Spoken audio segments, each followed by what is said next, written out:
So let's talk a little bit about your circle of influence, I call it. Or in this case, I guess it's a pyramid of influence. And getting outside of that circle. Okay, so there's you at the top of this sort of pyramid, right? And then this small group here are your friends and family. And what I hear universally, for whatever reason in our industry, is my friends and family will not book parties with me. Does that happen to you? What is wrong with these people? Hello? We're supposed to love and support each other. And for the most part, it's your friends and families who go, oh, no, don't talk. No, I'm not doing it. Okay? So what do?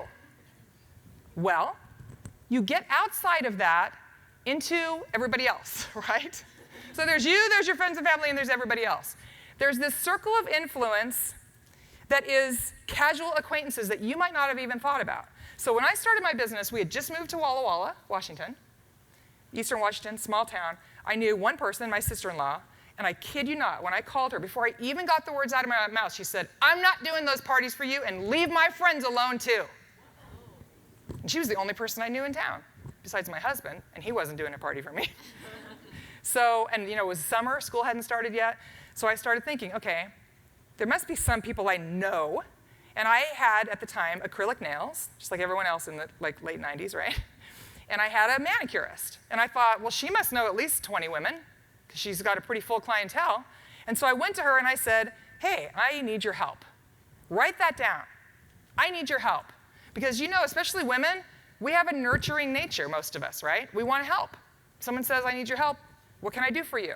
Okay? I said, I'm doing this. I'm starting this new thing. I know you love jewelry. Could you host a party for me, invite everyone you know, and I'll give you a ton of free product. I'll spoil you like crazy. I'll give you extra stuff. I'll do your laundry. Just could you help me out? Okay? And she said, sure. And that first party, I think there were 20 or 25 women there. It's funny because I thought, oh, this is what it's going to be like. And of course, it was the biggest party I ever had in my whole career, I think. But I think I booked 4 parties that night. I walked away with, I'm going to say a couple $100 in my pocket, like commission, which was awesome because we really needed the money. And I could almost look back for the entire 6+ years of my party plan career and track every one of those parties like a family tree to those first 4 parties. So all you have to do is think about who in your life who maybe you know by name. So it's the manicurist, it's the person who cuts your hair or your kid's hair. It's the receptionist at your dentist office or your pediatrician. If you have little kids, you know that person well, right? The receptionist at your pediatrician's office, okay? It's the checker. I actually got a party from the person at Safeway because I shopped there every single week and sometimes multiple times a week, and I went through pretty much the same line. I knew that girl, and she booked a party for me. Who do you know? The receptionist at your kid's school, your insurance agent, the teller at the bank that knows your name. You keep following me? Okay, there are people that you haven't thought about yet that would be willing to support you above and beyond your friends and family. Who knows why? Okay? So I want you to make a list, like before you go home today, of all who those people would be, and think about how you're going to approach them. And the first question to ask is, hey, could you help me? This is what I'm doing.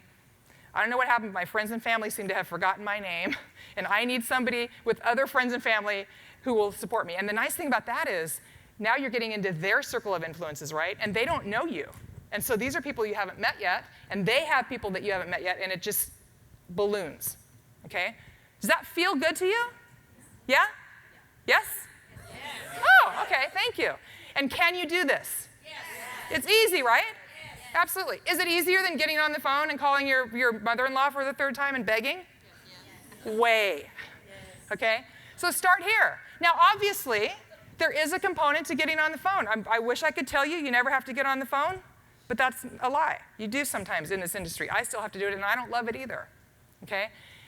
Make a list of who you've had at parties before, previous hosts, whatever, and just start. And you're going to walk away with a ton of great tools today, right? Because you have new product, you have spring is here, there's all kinds of incentives. So the key is make a goal for yourself of how many parties you need, and what did I say? I mean, if you're doing 1 a week, that's 4 to 6. That's not that many. And proactively, and I'm going to share a tool with you in a little while, decide when you're doing those parties. Put something visual there for you, like if you're on the phone, or carry those with you, and then start filling them in. And then once you have those, you're going to need to learn to book from those parties. And that's really much where we're going to spend